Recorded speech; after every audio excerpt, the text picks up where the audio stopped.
The bell was silver, small enough to fit in a child's hand, with a clear, sharp ring that cut through conversation like a knife.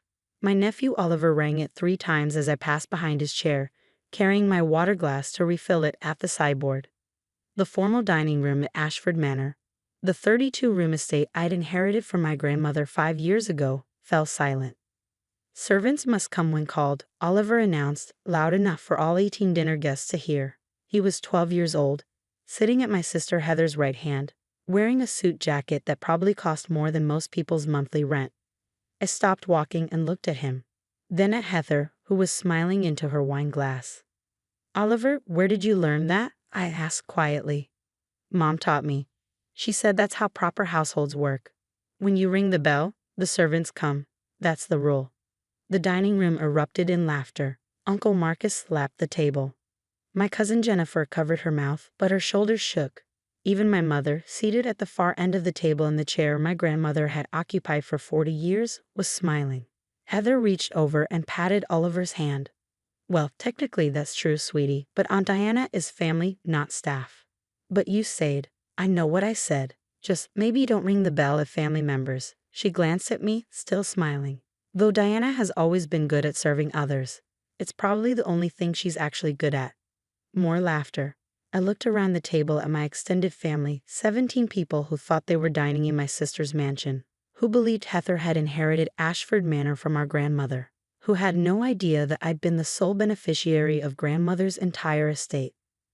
I set my water glass down on the sideboard, walked to the foyer, collected my coat, and left without saying a word. Behind me, I heard Uncle Marcus say, "Well, that was dramatic," followed by fresh rounds of laughter. I sat in my car for a moment, hands steady on the wheel. Through the lit windows of the dining room, I could see the dinner party continuing. Heather was standing now, probably telling some story. Everyone was laughing. I drove to my actual home, a comfortable townhouse 20 minutes away, and sat in my home office, looking at the file cabinet where I kept all the property documents for my various holdings. Ashford Manor was the crown jewel, a historic estate on 40 acres, purchased by my great-grandfather in 1923, worth approximately $8.5 million in current market value. My grandmother had left it to me with explicit instructions in her will. "Diana has always understood the true value of family and home. She will protect Ashford Manor as I did." Heather had been furious when the will was read. She'd expected to inherit the estate. She'd always been grandmother's social granddaughter, the one who attended charity galas and garden parties. She'd assumed that translated to inheritance. When she learned I'd inherited everything, she'd been devastated. Until I made her an offer. Live at Ashford Manor rent-free. Maintain it. Enjoy it. I didn't need the space. I preferred my townhouse, and I wanted the manor occupied and cared for. "Really?" she'd said, her eyes lighting up. "I can live there?" "As long as you want. It's our family home. You should be able to enjoy it." She'd moved in within a month. That was 4 years ago. Over time, she'd apparently convinced herself and everyone else that she owned it. She hosted charity dinners, garden parties, holiday gatherings. She told people my estate and my manor, and no one, including me, had corrected her. Until tonight, when her 12-year-old son rang a silver bell at me and announced that servants must come when called. At 9:34 p.m., my phone buzzed. "Heather, learn respect." 2 words. Not "I'm sorry Oliver was rude." Not "that was inappropriate." Just a command. Learn respect. From a woman living in my house, hosting dinners with my furniture, maintaining her social status using my property. It typed back, "Check your mail." Then I called my attorney. "Patricia, it's Diana. I need an eviction notice prepared for Ashford Manor, tonight. I want it delivered by courier within 3 hours." "Diana, that's your sister. Are you sure about this?" She taught her 12-year-old son to ring a servant bell at me, in my own dining room, then texted me to learn respect. Yes, I'm sure. She has no formal lease? She's been living there as my guest for 4 years. No rent, no lease agreement, nothing in writing. Then legally she's a guest who's overstayed. I can have the notice ready in an hour. But Diana, without a lease, eviction timelines vary. In this state, you'll need to give her at least 30 days. I know, but I want her to receive the notice tonight. I want her to wake up tomorrow knowing that her time at Ashford Manor is over. I'll have a courier there by midnight. At 11:47 p.m., I received a text from the courier service. Document delivered to Heather Morrison at Ashford Manor. Signed for by recipient. 3 minutes later, my phone rang. Heather. I let it ring through to voicemail. She called again. Again. By midnight, she called 9 times. At 12:14 a.m., a text. What the hell is this notice? I replied, exactly what it says. You have 30 days to vacate Ashford Manor. Heather. This is a joke. You can't evict me from my own house. Me. It's not your house. It's mine. Grandmother left it to me. You've been living there as my guest. Heather. That's not true. You said I could live here as long as I wanted. Me? I did. And now I'm revoking that invitation. You have 30 days. Heather. Because Oliver rang the stupid bell? You're kicking me out over that? Me. Because you taught your son to ring a bell at me and announce that servants must come when called, in my own home, then texted me to learn respect afterward. Yes, that's exactly why. 3 minutes of silence. Then, Diana, please. This is my home. Oliver goes to school here. I host charity events here. Everyone thinks this is my house. Me? Everyone thinks it's your house because you told them it was. You've been performing wealth and status using my property for 4 years. That ends in 30 days. Heather. Where am I supposed to go? Me? I don't know. But you have a month to figure it out. And Heather? You might want to start by teaching Oliver that not everyone is his servant. I turned off my phone and went to bed. The next morning, my mother called at 7:15 a.m. Diana, what on earth is going on? Heather called me hysterical at 2 in the morning saying you're evicting her from Ashford Manor. That's correct. You can't be serious. That's Heather's home. No, Mom, it's my home. Grandmother left it to me. Heather has been living there as my guest. Silence. But Heather said grandmother left it to her. Heather lied. The will was very clear. I inherited the estate. I allowed Heather to live there because I thought she'd appreciate it and care for it properly. Then why are you evicting her now? I told her about the dinner, about Oliver ringing the bell, about servants must come when called, about Heather's text telling me to learn respect. Mom was quiet for a long moment. Oliver rang a bell at you? Yes, like I was a servant, in my own dining room, while 17 people laughed. And Heather just smiled and told everyone I'm good at serving others. It's all I'm good at, apparently. Oh, Diana. I've let Heather live in an $8.5 million estate rent-free for 4 years. I've paid the property taxes, the insurance, the maintenance costs. I've never asked her for a penny, and she taught her son to ring a bell at me. What do you want me to say? I don't want you to say anything. I'm calling to let you know that Heather has 30 days to vacate. After that, I'm putting the estate on the market. I'm done. You're selling Ashford Manor? Yes, grandmother wanted me to protect it, but she also wanted it to be a family home filled with love and respect. It's neither of those things anymore. It's a stage where Heather performs wealth she doesn't have. I'm done enabling that. Mom started to say something, then stopped. Can I ask you one thing? What? Why did you never tell anyone you owned it? Because I thought it didn't matter. I thought Heather would just be grateful for a beautiful place to live. I didn't realize she'd turn it into a social performance and teach her children that I'm beneath them. After we hung up, I drove to Ashford Manor. It was 9 a.m. on a Saturday. Heather's car was in the circular driveway. I used my key. I kept a set. And walked into the entrance hall. Heather was in the morning room, still in her bathrobe, looking like she hadn't slept. Diana, we need to talk. You have 28 days left. Please, I'll apologize. I'll make Oliver apologize. I'll tell everyone that the estate is yours. I'll do whatever you want. Just please don't make me leave. 4 years ago, I gave you an incredible gift. A mansion, 40 acres. No rent. No strings. And you turned it into a performance. You convinced everyone it was yours. You hosted parties and played Lady of the Manor. And when I showed up to a family dinner at my own house, your son rang a bell at me like I was the help. I never told him to do that. You taught him that servants must come when called. He said so. You taught your child that some people are servants and some people are masters, in my house. I was trying to teach him about formal household management, how things were done historically, by treating me like a servant. Heather looked at her hands. I didn't mean for it to go that far. Your text said learn respect. Not I'm sorry. Not that was wrong. You told me to learn respect after your son rang a bell at me. I was angry that you left. You embarrassed me in front of our guests. I embarrassed you. Your son rang a servant bell at me and announced the rules for how servants should behave, and I embarrassed you. She didn't answer. I've spent 4 years letting you live in my grandmother's house. I've paid 6 figures annually in property taxes and maintenance. I've never asked for anything in return, and the one time I attend a dinner party at my own estate, I get treated like staff.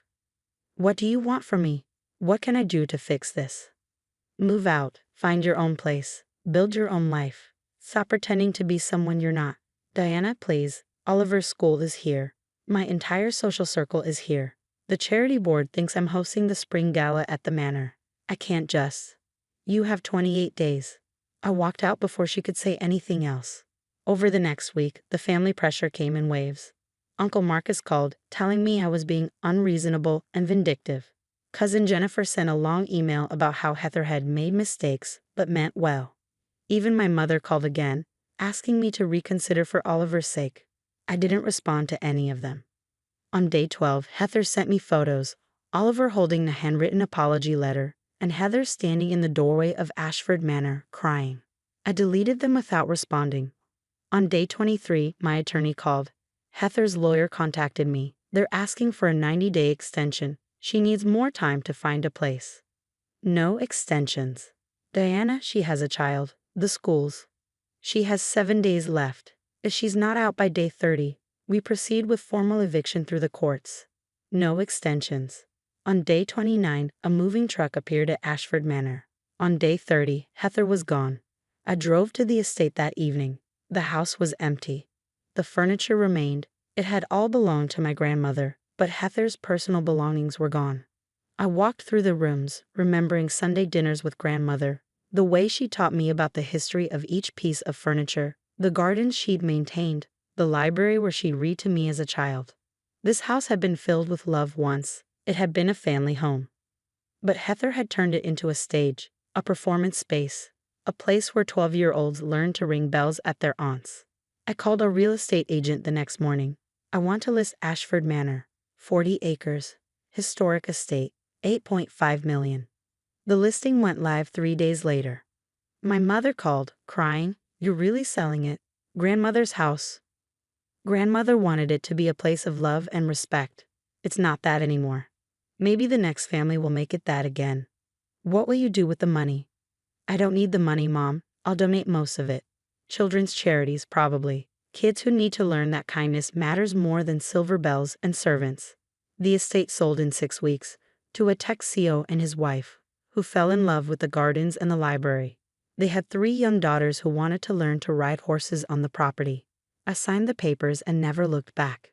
Some houses are built with bricks and mortar. Some are built with love and respect. And some are just stages where people perform wealth they never earned.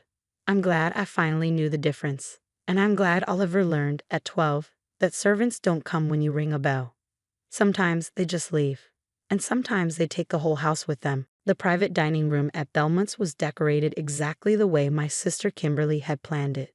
Blue and silver balloons. A banner reading, "Happy 10th birthday, Ethan." 18 family members crowded around the long table, laughing and talking over plates of half-eaten food. My son, Ethan, sat at the head of the table, wearing the button-down shirt I'd bought him for the occasion. He'd been smiling all evening, thrilled to have the whole family together. Then the cake arrived.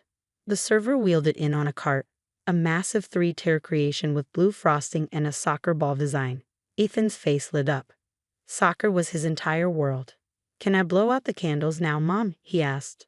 Before I could answer, Kimberly stood up. "Actually, I'll handle this part. I organize everything, so I should cut the cake too." She picked up the cake knife and positioned herself behind the cake. Everyone pulled out their phones for photos. Ethan sat forward in his chair, ready for the candles. But Kimberly didn't light them. She just started cutting. "Wait," Ethan said, confused. "The candles. We'll skip that part," Kimberly said breezily, slicing into the first layer. "It's too childish anyway. You're 10 now, not 5. I stood up. "Kim, it's his birthday. He should blow out the candles." "It's fine, Rebecca. Trust me, he won't even remember this in a year." She kept cutting, placing the first slice on a plate. She handed it to my father. The second slice went to her husband, Marcus, the third to her daughter, Sophia. Slice after slice, handed around the table, to my Uncle Robert, my Aunt Jennifer, my cousins, and finally Sophia's younger brother, Logan. Ethan watched each plate pass by him. His smile faded slightly, but he waited. It was his birthday. Surely his slice was coming. I sat back down, watching Kimberly, waiting to see what she'd do. She kept cutting, handing out slice after slice. Soon everyone had dessert. Everyone except Ethan. Finally, Kimberly set the knife down. One small piece remained in the pan, maybe a quarter of a regular slice. There, she said, looking satisfied. Family slices are distributed. Ethan raised his hand tentatively. Aunt Kim, what about me? Kimberly looked at him as if she'd forgotten he was there. Oh, sweetie, no. This is for family only, not for you. The room went silent. My Uncle Robert stopped with his fork halfway to his mouth. Aunt Jennifer looked uncomfortable, but no one said anything. I am family, Ethan said quietly. It's my birthday. Well, technically, yes, but Kimberly waved her hand vaguely. You know what I mean. Real family. People who've contributed. People who matter. I felt my hands curl into fists under the table. My father cleared his throat. Kim's right, actually. The boys should understand how these things work. How what things work? I asked, keeping my voice calm. Family hierarchies, Rebecca. Some people are central to the family. Some are peripheral. Ethan needs to learn where he fits. At his own birthday party, I said. Especially at his own birthday party. Better to learn young. Dad took another bite of cake. Makes sense when you think about it. I looked at my son. His eyes were filling with tears, but he was trying hard not to cry. 10 years old, sitting at his own birthday party, watching 17 people eat his cake while being told he wasn't really family. Excuse me, I said, standing up. I walked out of the private dining room, through the main restaurant, and out the front doors.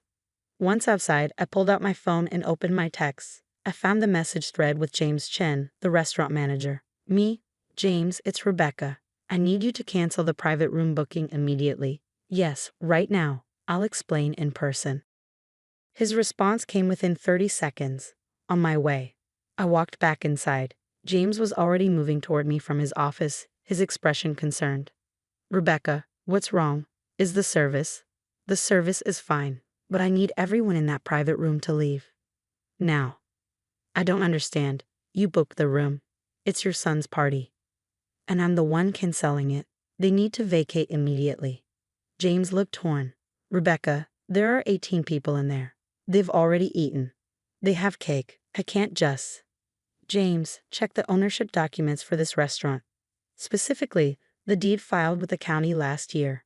He looked confused but pulled out his phone. I watched him navigate to the restaurant's corporate files, the ones I knew he had access to as general manager.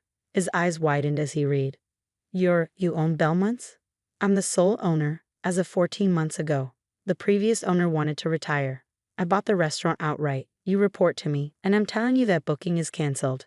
Everyone needs to leave the private room, now. Jesus, I had no idea. The paperwork all shows Berm Holdings as the owner. Rebecca Michelle Holdings, my initials. I kept it quiet because I didn't want family asking for favors or free meals. But right now, I'm using my authority as owner. Clear that room. James nodded. I'll handle it personally. I'm sorry, I should have. You did nothing wrong, just get them out. I followed him back to the private dining room. Through the window in the door, I could see everyone still eating cake. Ethan sat at the head of the table, staring at his empty place setting. James opened the door and walked in. I stayed in the doorway where everyone could see me. Excuse me, everyone, James said, his voice professionally polite. I'm afraid there's been an issue with this booking. I need to ask you all to leave the private dining room immediately. Kimberly looked up, annoyed. We booked this room for 3 hours. We still have an hour and a half left. I understand, but the booking has been canceled by the owner. Well, call the owner. This is ridiculous. We're in the middle of a birthday party. I'm standing right here, I said from the doorway. Everyone turned to look at me. What are you talking about? Kimberly said. I own Belmont's. I purchased it last year, and I'm canceling your booking. You have 5 minutes to collect your things and leave. My father stood up. Rebecca, this is absurd. You can't kick out your own family. Watch me. You just told my son he's not really family at his own birthday party. You endorsed my sister telling him he doesn't matter. So now you can all leave. You're overreacting, Kimberly said, but her voice had lost its confidence. It was just a joke. Ethan knows he's family. Do you, Ethan? I asked my son. He looked at me, then at the table full of adults who'd eaten his birthday cake. I don't know, Mom. I walked over to him and held out my hand. Come on, buddy, let's go get some real birthday cake. Somewhere people actually want you there. He took my hand and stood up. As we walked toward the door, Kimberly found her voice. Rebecca, you can't be serious. You own this place? Since when? Since 14 months ago, and yes, I'm completely serious. James, please see that everyone leaves within 5 minutes. If anyone refuses, call the police for trespassing. You can't call the police on your own family, Uncle Robert protested. Watch me, you have 5 minutes. I walked out with Ethan's hand in mine. Behind us, I heard chairs scraping and voices rising in confusion and protest. I didn't look back. In the main dining area, I stopped at the host stand. James, please prepare the bill for the private room. Charge it to Kimberly Morrison's card on file. Full price, no family discount. And add a 20% service charge for the disruption. Rebecca, are you sure? Completely sure. And James?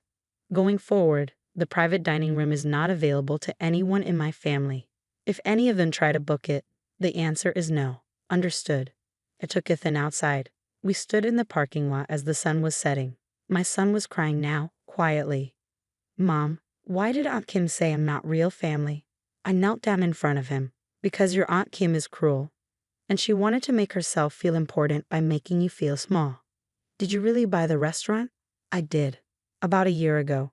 I've been investing in properties and businesses. I own 3 restaurants now. Belmont's is my favorite. Why didn't you tell anyone? Because I didn't want people treating me differently or asking for money or free meals. I wanted to keep my business life separate from family. Are we still having my birthday party? Absolutely, but somewhere better. How do you feel about ice cream cake at home? We can invite your actual friends, the kids from your soccer team, people who actually like you. He thought about it, then nodded. That sounds better anyway. I don't think anyone in there actually wanted to come. My phone started buzzing. Kimberly calling, then Dad, then Uncle Robert. I declined them all. One text from Kimberly came through. You just humiliated me in front of the entire family. I will never forgive you for this. I replied, you just told my 10-year-old son he doesn't matter at his own birthday party. I will never forgive you for that. Then I blocked her number. The fallout was spectacular. My father called from Uncle Robert's phone, ranting about disrespect and family bonds.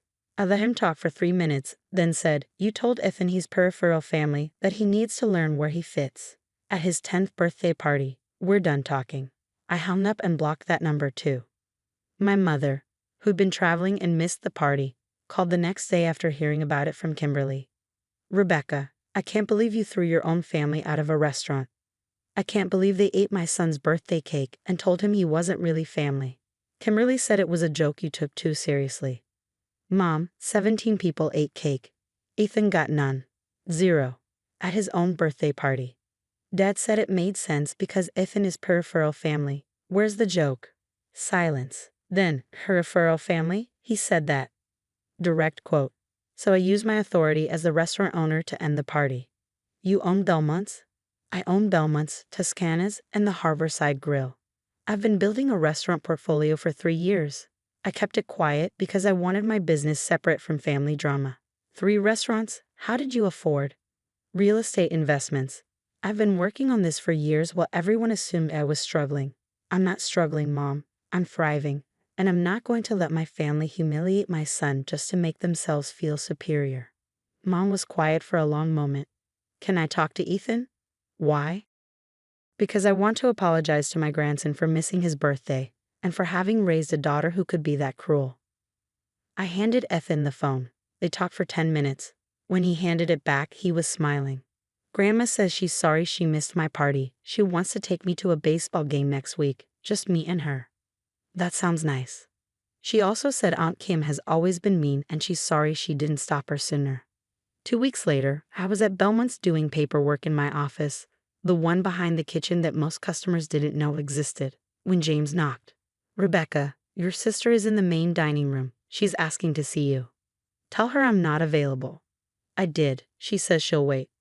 I sighed and closed my laptop. Fine, I'll handle it. Kimberly was sitting at a table near the window, looking smaller than I'd ever seen her. No makeup.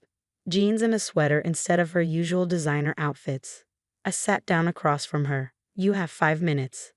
I'm sorry, I'm so sorry. What I did at Ethan's party was unforgivable. Yes, it was. I don't know why I did it. I think I was jealous. You always seemed like you were struggling. Never wore expensive clothes, drove an old car. I felt superior. And when you showed up to this nice restaurant for Ethan's party, something in me wanted to remind you, and him, that you weren't as good as us. By telling my son he's not real family, at his birthday party. I know, I hate myself for it. She was crying now. Marcus left me, when he heard what happened. He said he can't be married to someone that cruel to a child. He filed for divorce last week. I felt nothing. No sympathy. No satisfaction. Just nothing. I need you to know something, Kim. I don't care about your marriage. I don't care that you're sorry now. What I care about is that my 10-year-old son cried himself to sleep that night because his family told him he doesn't matter. You can't apologize that away. I know, but I had to try, and I wanted you to know. I told everyone the truth, that you own 3 restaurants, that you've been successful this whole time, that I was performing superiority I didn't earn. Dad tried to defend what he said, but no one's speaking to him anymore. The family knows what we did. Good. Can you ever forgive me? I stood up. I don't know. Ask me again in 10 years. Maybe by then, Ethan will have forgotten how it felt to watch 17 people eat his birthday cake while being told he wasn't family. I walked back to my office and closed the door. Some people build themselves up by tearing others down. Some people perform superiority in spaces they don't own. And some people learn, too late, that birthday cake tastes like ashes when you've stolen it from a child. Kimberly learned that lesson in my restaurant, at my son's party on property I owned. And my son learned something more important, that he has a mother who will burn every bridge in the family before she lets him be treated as less than. Family slices only? Fine, we'll make our own cake. The Riverside Manor ballroom was perfect. Cream-colored linens, gold-rimmed china, and centerpieces of white roses and hydrangeas. 200 guests in formal attire, champagne flowing, a 12-piece orchestra playing soft jazz during cocktail hour. My sister Vanessa's wedding was everything she dreamed of since we were kids. I'd made sure of that.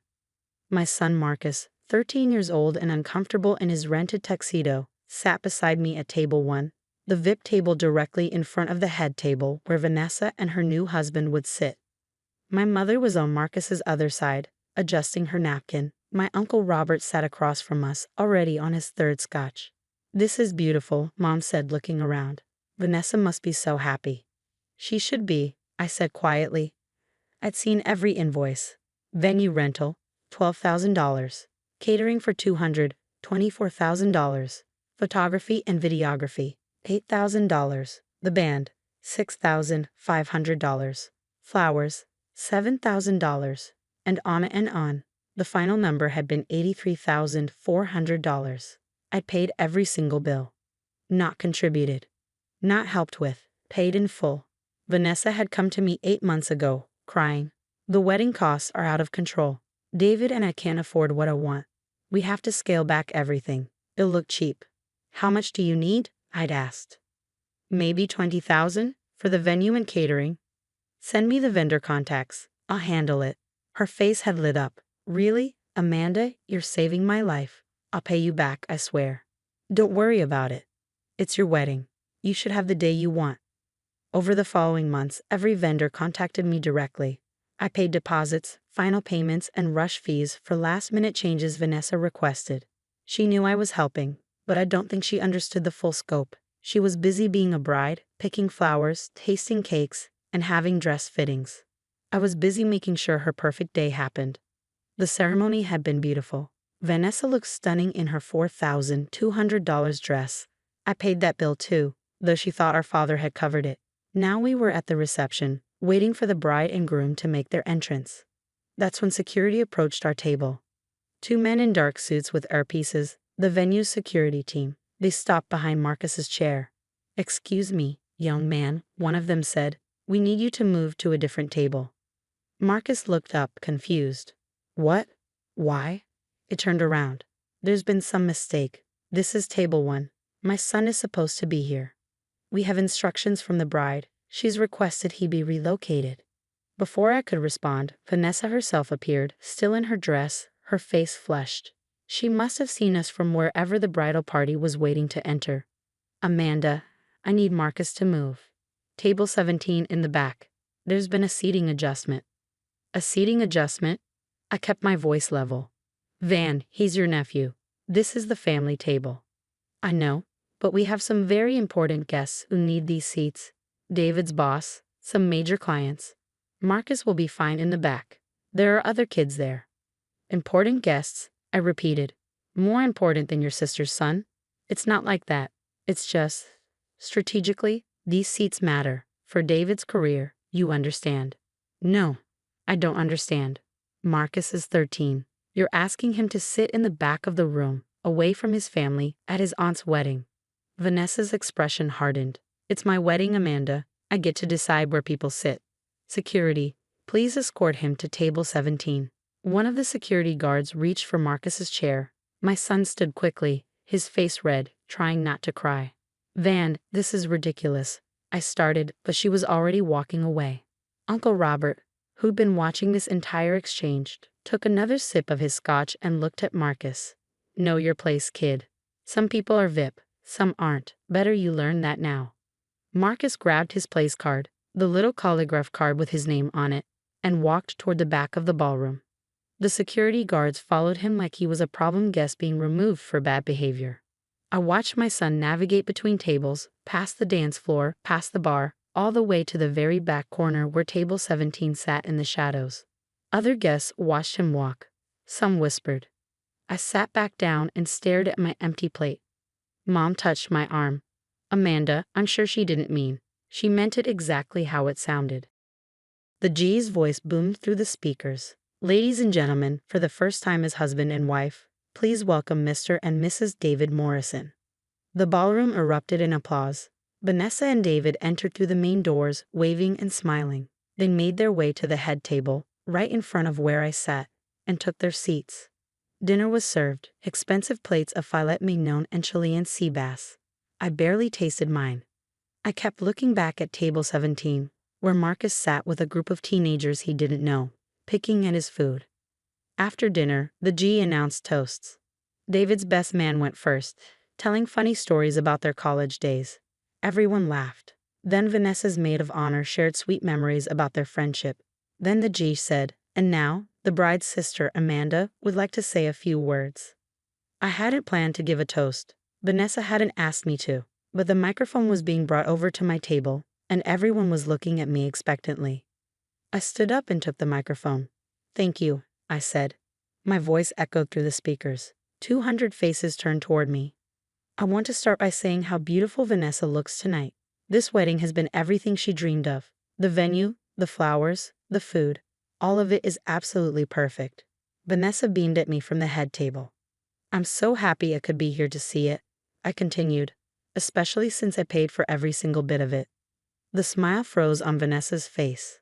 The $12,000 venue rental, the $24,000 catering bill for these beautiful meals you've all enjoyed, the $8,000 for photography and video, the $6,500 for the orchestra, the $7,000 in flowers, the bride's dress, the alterations, the invitations, the transportation, the open bar you've all been enjoying, every single invoice, every single deposit, every single final payment. All of it. I paid for this entire wedding. The total was $83,400. The ballroom was completely silent. Vanessa asked me to help 8 months ago, and I did. I paid for her perfect day because I wanted her to be happy, because she's my sister, and I love her. I paused and looked directly at Vanessa. Her face had gone from white to red. But 20 minutes ago, my sister had security escort my 13-year-old son to the back of this ballroom because he doesn't belong at the VIP table. Because some clients and business contacts are more important than her nephew, her family. I turned to look at the back of the room where Marcus sat, every head in the ballroom following my gaze. My son is sitting at table 17 in the shadows at a wedding I funded entirely. And when he was being removed, my Uncle Robert told him to know his place, to understand that some people are VIP and some aren't. I looked back at Uncle Robert, who had suddenly become very interested in his drink. So I want to make sure everyone here understands who's VIP and who isn't. The bride and groom? They contributed exactly $0 to this event. Vanessa's parents? 0. David's parents? 0. The important clients sitting at table 1? They're here because I paid for their meals. I could see some of those clients shifting uncomfortably in their seats. Every person in this room is eating food I paid for, drinking wine I paid for, sitting in a venue I rented, because I wanted my sister to have a beautiful wedding. And in return, she had my son removed from the family table like he was an uninvited guest. Vanessa stood up. Amanda, stop this right now. I'm almost done, I said. I just want everyone to know who funded this perfect day, because apparently knowing your place matters. And my place, Vanessa, was writing checks for 6 months so you could have everything you wanted. Marcus's place was sitting with his family, but you decided his place was in the back, in the dark, away from everyone who matters. I set the microphone down on the table and walked toward the back of the ballroom. Every single person watched me walk. The orchestra had stopped playing. Conversations had died. Even the catering staff stood frozen, waiting to see what would happen next. I reached table 17 and held out my hand to Marcus. Come on, buddy, we're leaving. He took my hand immediately, standing up. His eyes were wet, but he wasn't crying anymore. We walked back through the ballroom together. As we passed the head table, Vanessa tried to speak. Amanda, please, you're ruining. I'm ruining what, exactly? The wedding I paid for. You can't just leave. You're my sister. And Marcus is your nephew, but that didn't matter 20 minutes ago when you had security remove him. I kept walking. Behind us, I heard the chaos starting, voices rising, people talking loudly, David trying to calm Vanessa down, Uncle Robert saying something about overreactions. We walked out the main doors of the Riverside Manor, through the elegant lobby, and out to the parking lot. In the car, Marcus finally spoke. Mom, did you really pay for all of it? Every penny. Why? Because I thought family was supposed to support each other. I thought if I could give your aunt her dream wedding, I should. She kicked me out. I know, baby. I'm so sorry. Uncle Robert said I should know my place.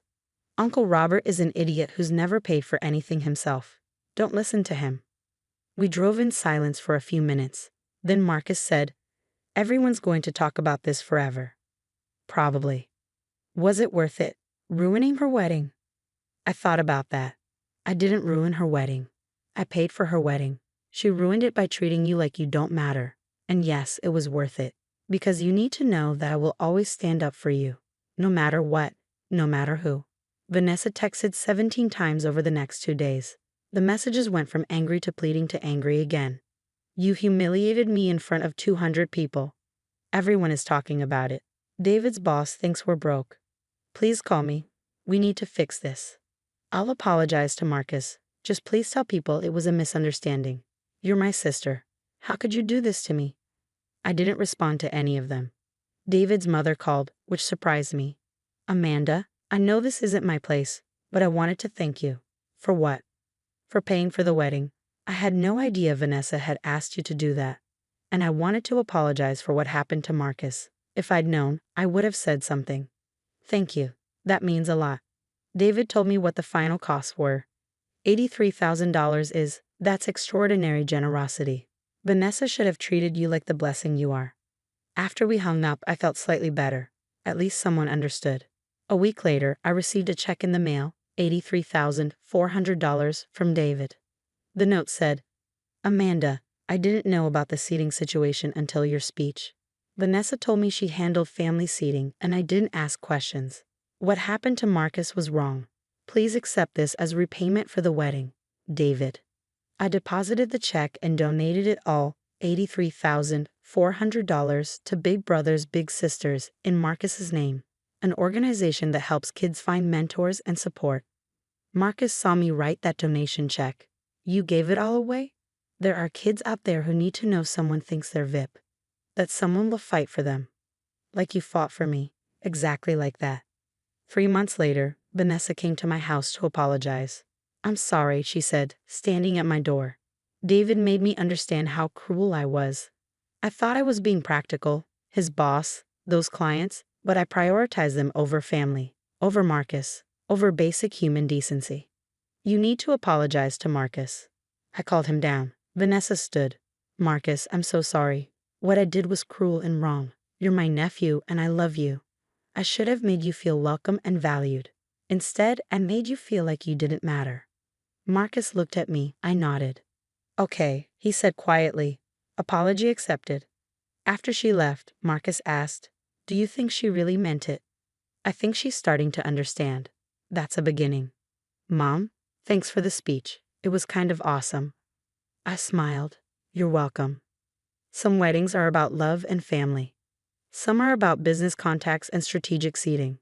And some become cautionary tales about what happens when you forget the difference.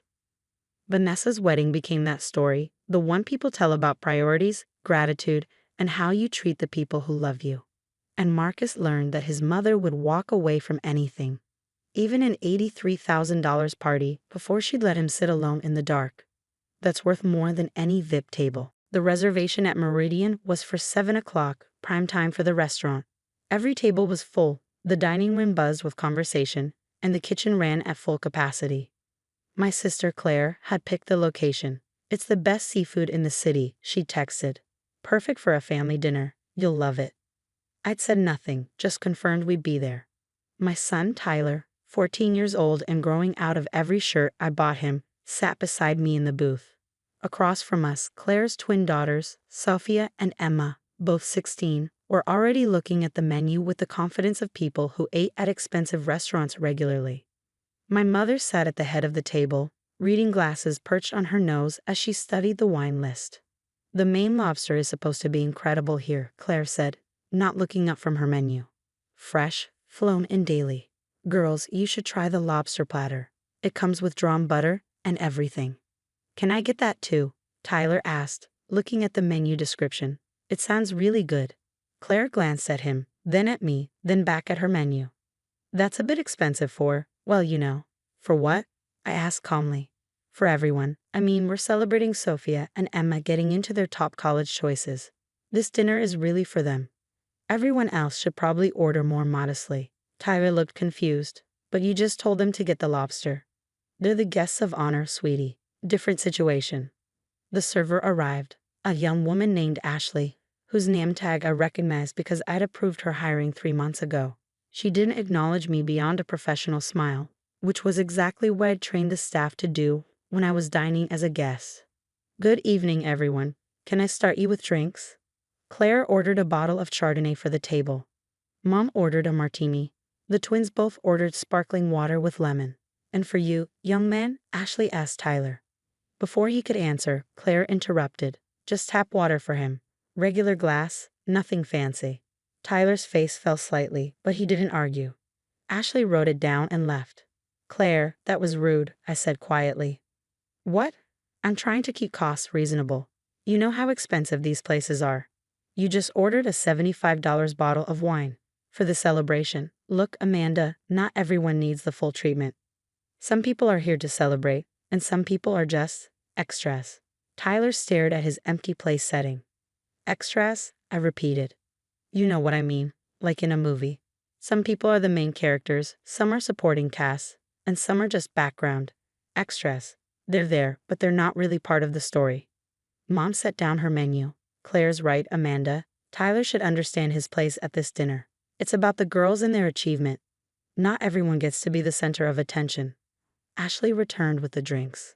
She placed the wine glasses carefully, poured for Mom and Claire, set down the sparkling waters for the twins, then pulled out a simple water glass, the kind we use for tap water, and slid it across the table to Tyler.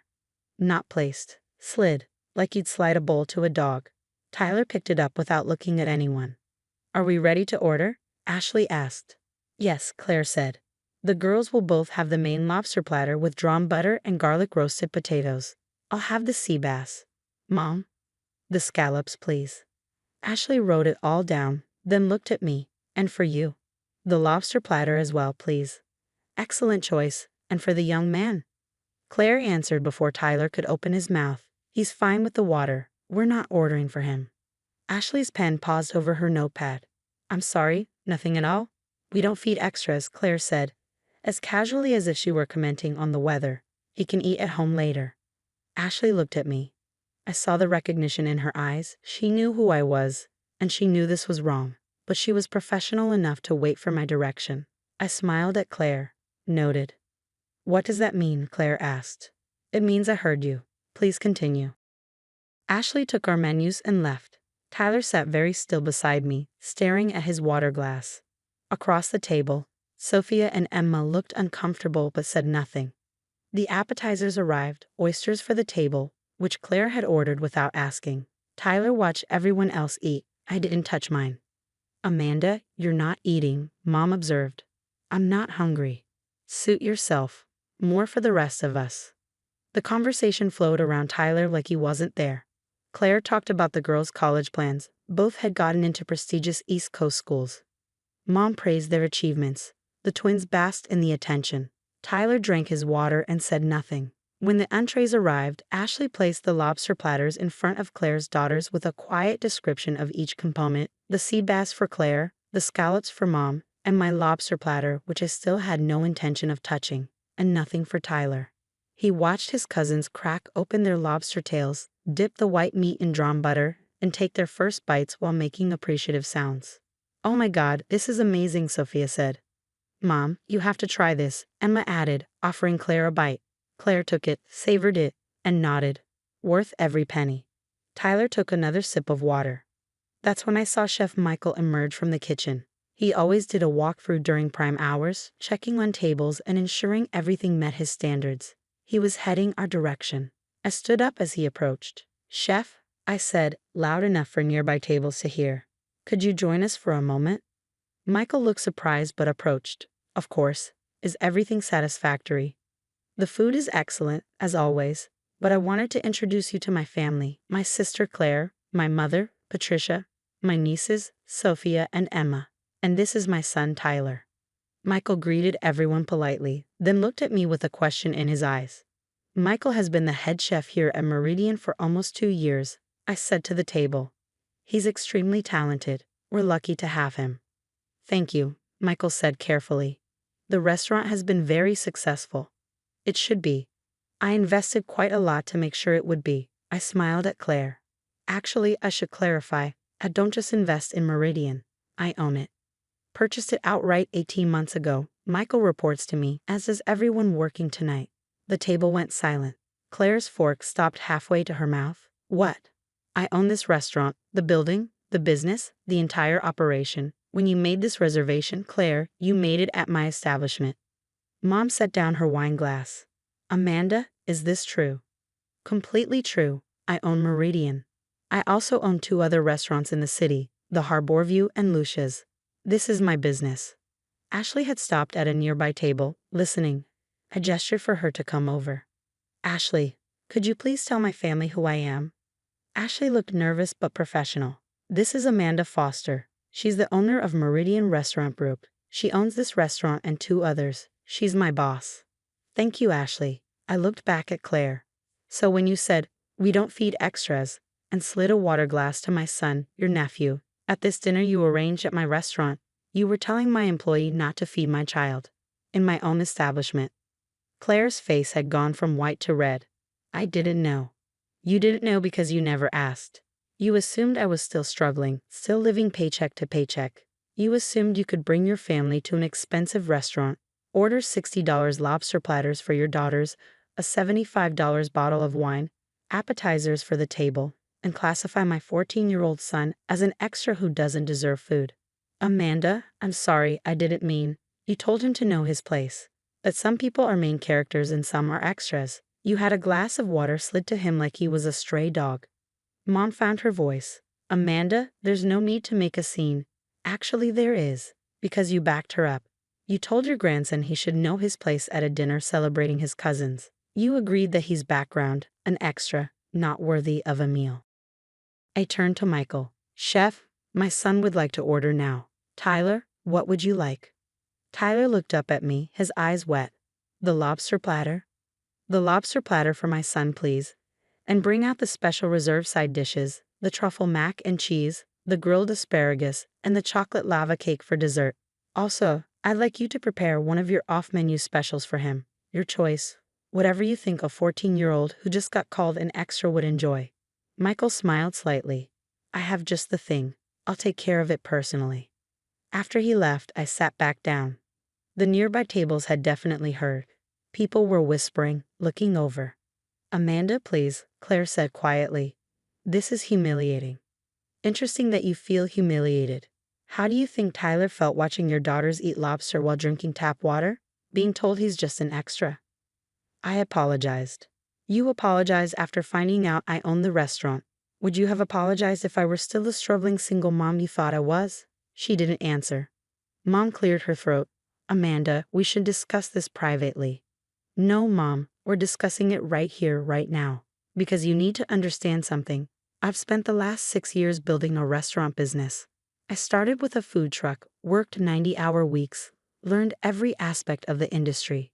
I bought my first restaurant 3 years ago. I've been successful, very successful. You never told us, Claire said. Because you never asked. You were too busy assuming I was failing, too busy teaching your daughters that some people matter more than others, too busy making sure Tyler knew he was background. Tyler's elaborate meal started arriving. Michael had prepared a smaller lobster platter, the truffle mac and cheese, asparagus, and what looked like a Wagyu beef slider that wasn't on the regular menu. This looks amazing, Tyler said quietly. Enjoy it, I told him. Then I looked at Claire. The bill for tonight will be interesting. Your table has run up about $400 so far. That bottle of wine alone was $75. The lobster platters are $60 each. Would you like me to comp the meal, or would you prefer to pay for it yourself? Claire looked panicked. I assumed you'd. You assumed I'd pay because I own the restaurant. The same restaurant where you said we don't feed extras. Where you had water slid to my son like he was beneath you. Amanda, please. I stood up again. Tyler, grab your food. We're moving to a different table. Ashley, please prepare a private table for 2 in the back room, and bring the check for this table. Wait. Claire stood up too. You can't just leave us with a $400 bill. Watch me. You brought your family to celebrate your daughters. You made it clear who matters and who doesn't. Who's a main character and who's an extra. You've eaten your celebration meal. Now you can pay for it. I don't have that kind of money right now. Then perhaps you should have been more thoughtful about ordering $60 lobster platters and $75 wine when you plan to classify a child as not worthy of eating.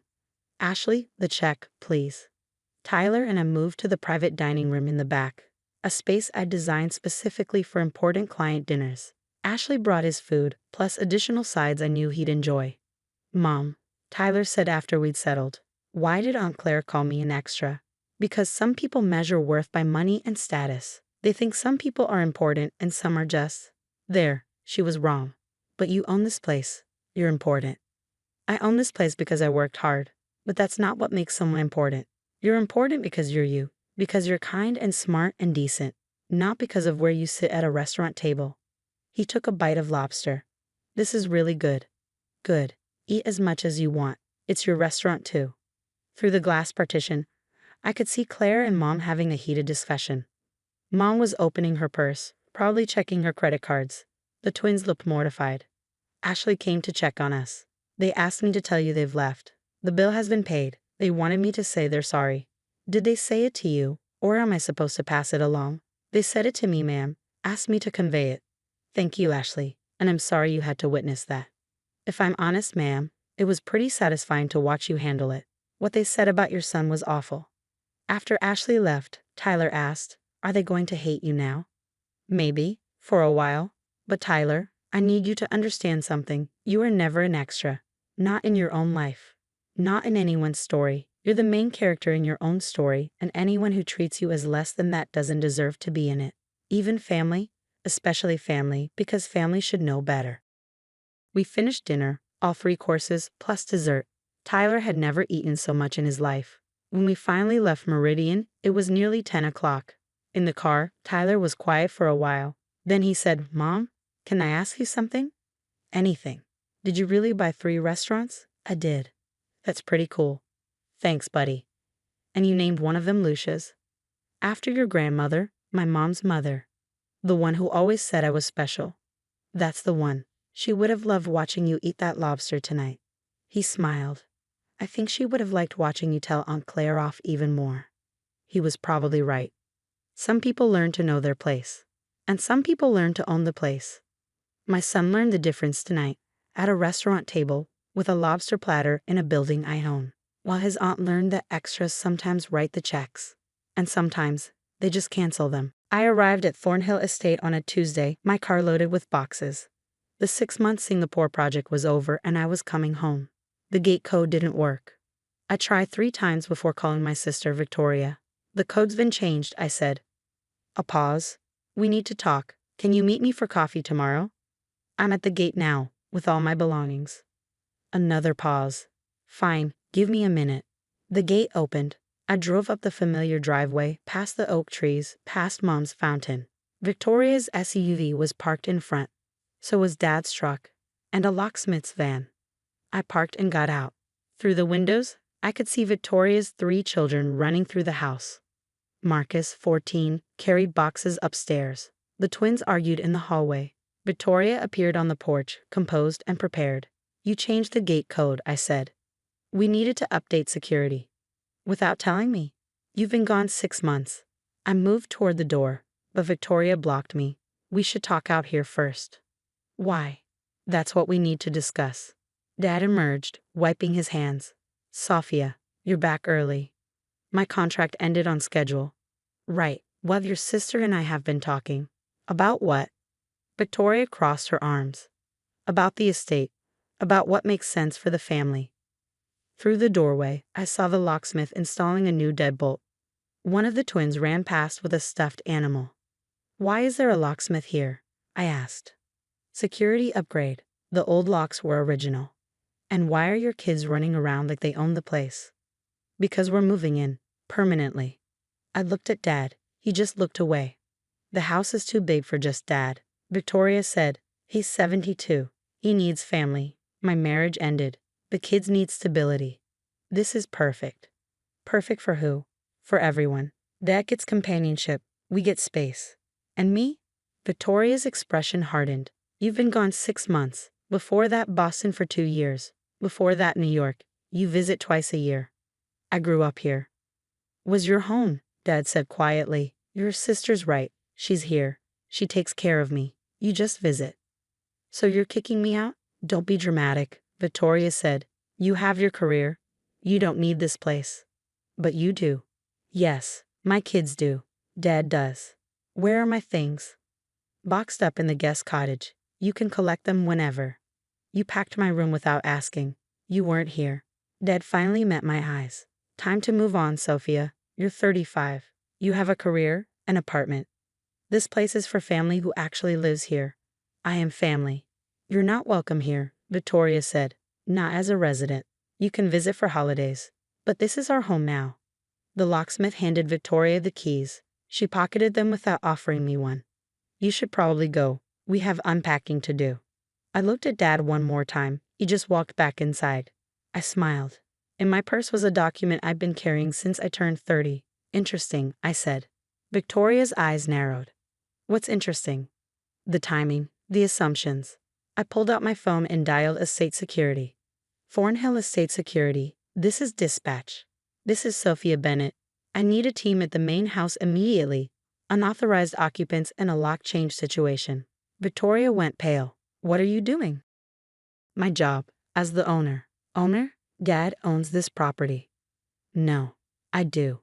The dispatcher confirmed. "Ma'am, we show you as the primary owner. Do you need law enforcement?" "Not yet. Just send the team with the master key system." Dad reappeared. "Sophia, what's going on?" "When's the last time you paid property taxes?" He blinked. "Victoria handles that." "Victoria, when did you last pay taxes?" Her silence was answer enough. "I've been paying them for 5 years. 38,000 annually, plus insurance, security, maintenance contracts." Victoria found her voice. "That's not possible." "Paid off doesn't mean free. There are taxes, insurance, upkeep." "Who did you think paid for it?" "The estate account," Dad said weakly, "which ran dry 3 years after Mom died. I've been covering everything." 2 black SUVs with security logos turned into the driveway. Victoria stepped forward. "Dad, tell them to leave." But Dad was staring at me. "The documents, the ones you had me sign. I thought they were estate planning." "They were transfer papers. Mom left the estate to me. She knew I'd take care of it. I've paid every bill for 5 years while working around the world. The security leader approached. Ms. Bennett, we received your alert about unauthorized lock changes. This is my sister, Victoria, and my father, David. They're residents, but they changed locks without my authorization. We'll need to rekey everything, and I'll need new authorization lists. Victoria's voice shook. You can't do this. Dad lives here. And they're welcome to stay, as residents, not owners. A woman with a tablet stepped forward. Ms. Bennett, I have property records. The deed transfer from Margaret Bennett to Sophia Bennett was recorded 5 years ago. You're the sole owner. David Bennett has a life estate clause. Dad sat down heavily on the porch steps. A life estate. That's what that meant. It means you can live here as long as you want, I said gently. It means you're protected, taken care of. It means no one can force you out. But it also means you don't own it. I do. Victoria's hands clenched. This is insane. You tricked him. I did nothing of the kind. Mom's will was clear. Dad signed the papers with his attorney present. Everything was legal and transparent. The only person who didn't know was you, because it wasn't your business. Not my business. This is my family home. No, it's my property. You've been living here rent-free at my discretion, eating food I've indirectly paid for through Dad's grocery account that I fund, using electricity and water I pay for, enjoying a home I maintain. The security team was already working on the locks. The locksmith looked confused, caught between two competing authorities, until the security leader showed him documentation that made it clear who was actually in charge. Marcus came to the door, sensing the tension. Mom, what's happening? Victoria's eyes filled with tears. Your aunt is kicking us out. I'm doing no such thing, I said firmly. But we are establishing boundaries. This is my property. Dad lives here under a life estate. You and your children are guests. Welcome guests, but guests nonetheless. Dad looked up at me. All these years you've been paying for everything? Yes. Why didn't you tell me? Because Mom asked me not to. She knew you'd feel guilty. She knew you'd try to refuse help. So she left the estate to me with instructions to take care of you quietly, to let you feel independent while making sure you were secure. But the bills, the taxes. I have a good job, Dad. A very good job. The consulting work pays well. I can afford it. That's not the point, Victoria interjected. You let us think this was ours. You let me make plans, move my family in. You never asked, I said. You assumed. You changed locks on a property you don't own. You packed up my belongings without permission. You kicked out the actual owner while installing your children in her childhood bedroom. The security leader cleared his throat. Ms. Bennett, we've reset the primary locks. You'll need to decide on the access list. I looked at Victoria, at her children watching from inside, at Dad sitting on the steps looking older and more confused than I'd ever seen him. Dad stays on the full access list, I said. Victoria and the children can have guest codes that I approve. The guest cottage is theirs if they want it, but the main house remains Dad's residence and my property. The guest cottage? Victoria's voice was sharp. We have 3 kids. We can't fit in the guest cottage. Then you'll need to find alternative housing. I'm happy to give you time to look. 30 days seems reasonable. 30 days. Where am I supposed to go? You're a resourceful person, Victoria. You'll figure it out, just like you figured out how to change my locks. Dad stood slowly. Sophia, this is harsh. Your sister just left her husband. The kids need stability. And they'll have it, but not by stealing my home. Not by locking me out of my own property. Not by assuming they're entitled to something someone else owns and maintains. I turned to the security leader. Set up the new access codes. I want a record of everyone who enters and exits. And I want the master key system secured. Already done, ma'am. Victoria looked at Dad desperately. Are you going to let her do this? Dad rubbed his face. It's her property, Vicky. Apparently it has been for 5 years. But she was never here. And yet she paid for everything, he said quietly. Every single thing. While I sat here thinking the estate was running itself. I pulled out the document from my purse, the deed, the transfer papers, the life estate clause, and handed it to Dad. Mom wanted you protected, I said. She wanted you to have a home for as long as you needed it. That's why she gave me the estate. Not because she loved you less, but because she knew I'd make sure you were taken care of. He read the papers slowly, his hands trembling slightly. I signed this. I remember now. The attorney said it was to protect me. It was. It did. And it still does. You can live here forever if you want. That's your right. But Victoria? Victoria is welcome as a guest. Her children are welcome as guests, but they don't get to change my locks and claim my home while I'm working overseas to pay for it. The twins appeared beside Marcus, all three children looking uncertain. They'd gone from excited about their new rooms to confused about why security was there and why the adults were arguing. I softened my voice. The guest cottage is actually quite nice. It has 3 bedrooms, a full kitchen, a living room. Victoria and the kids would fit comfortably. Victoria wiped her eyes. I thought this was family property. I thought we all had equal claim. Family doesn't mean equal ownership. It means equal love, equal respect. But you didn't give me that. You changed locks, packed my things, and told me I wasn't welcome, all while living on my property on my dime. Dad handed me back the papers. I'm sorry. I should have known. Should have asked more questions. You were grieving. Victoria was helping you. I was okay being in the background as long as everything was taken care of. But now everyone knows the truth. Now we establish clear boundaries. Now we all understand what's real and what was assumed. The security team finished their work and handed me a set of keys, the master keys to my own property. Keys I'd never actually held before because I'd never needed them. Victoria gathered her children. Come on, let's go to the cottage. Can we still use the pool? One of the twins asked. I looked at Victoria, then at the children. Yes, you can use the pool, and the gardens, and you're welcome to have dinner with Grandpa in the main house. But you sleep in the cottage, and you remember that this isn't your property. After they left, Dad and I sat on the porch steps together. The security team was packing up, their work done. I feel like a fool, Dad said. You're not a fool. You're a widower who trusted his children. That's not foolish. I let Victoria convince me you didn't care about this place. I've always cared. I just cared from a distance. That's different from not caring. Will you stay, now that you're back? I thought about my apartment in the city, my consulting work that took me around the world, the life I'd built away from Thornhill. Sometimes, when I can, but I'll keep paying the bills, keeping everything running, and making sure you're taken care of. Like you have been all along. Like I promised Mom I would. He put his arm around my shoulders. She chose well. I see that now. Inside the house, I could see my old bedroom where Victoria's daughter had been setting up her things. Tomorrow, those things would move to the guest cottage. Tomorrow, my room would be mine again, when I chose to use it. But tonight, I'd probably sleep in the city, because proving ownership wasn't the same as feeling at home. The security team leader approached one more time. Ms. Bennett, we've updated all our records. You're confirmed as primary contact and owner.